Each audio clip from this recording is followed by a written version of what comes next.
Hey everyone, just wanted to go over some thoughts on what we're going to do with some of the game creation over the next few weeks. And I just want to start just by recapping the content of the course, just so you know how it's going to play out and kind of the route we need to take.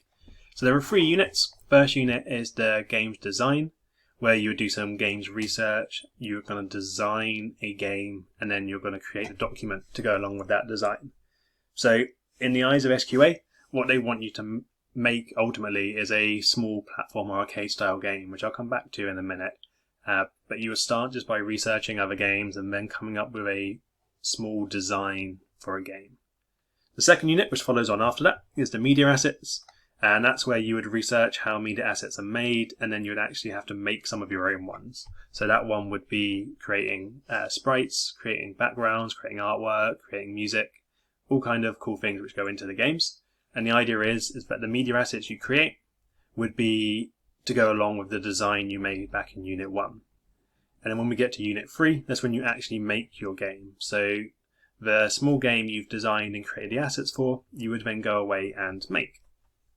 Now, throughout the year, you would be practicing your development skills for Unit 3 alongside Units 1 and 2. But then once we actually get to Unit 3 properly, that's when you would use all those skill developments to actually make the game. Okay?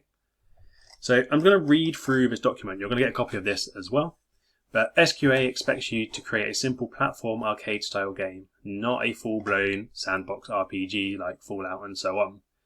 You need to remember that you'll have a short amount of time throughout the year, you have other lessons. What SQA want you to make is just a simple platform arcade style game.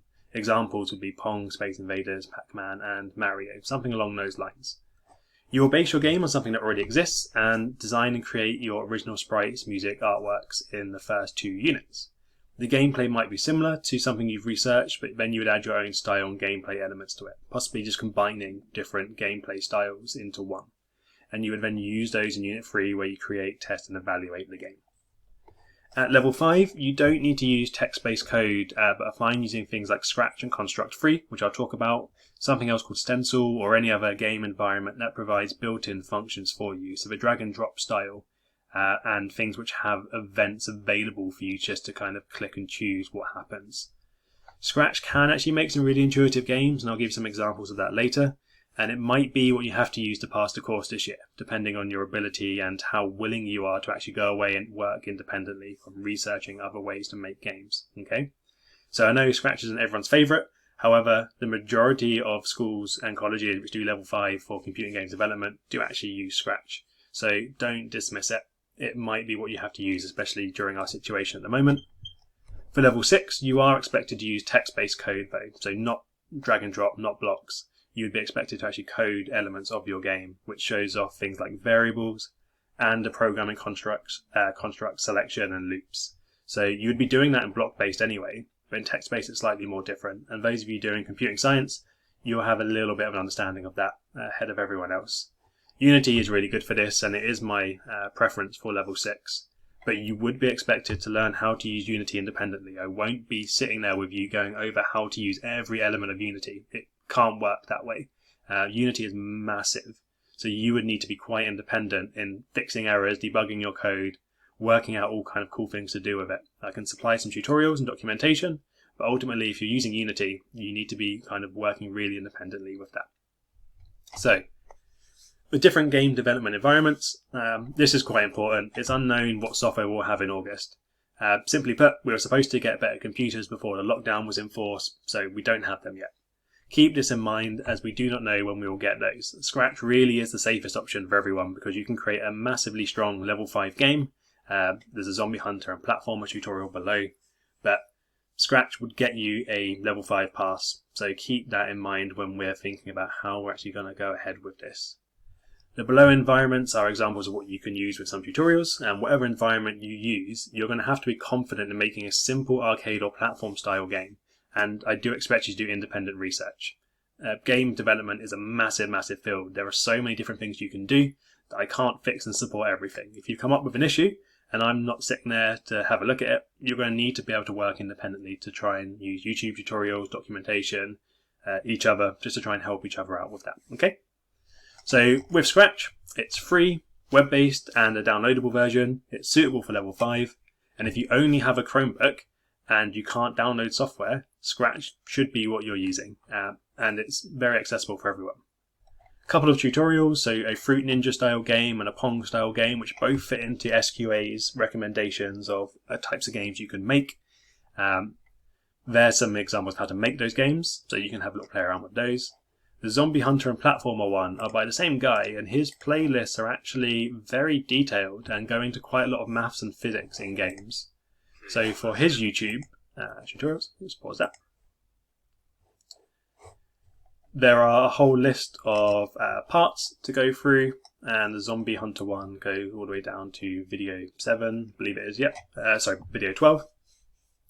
And they are quite detailed and advanced, so if you want to play around with what Scratch can do other than very simple games, I would definitely recommend these two playlists, the Zombie Hunter and the Platformer one.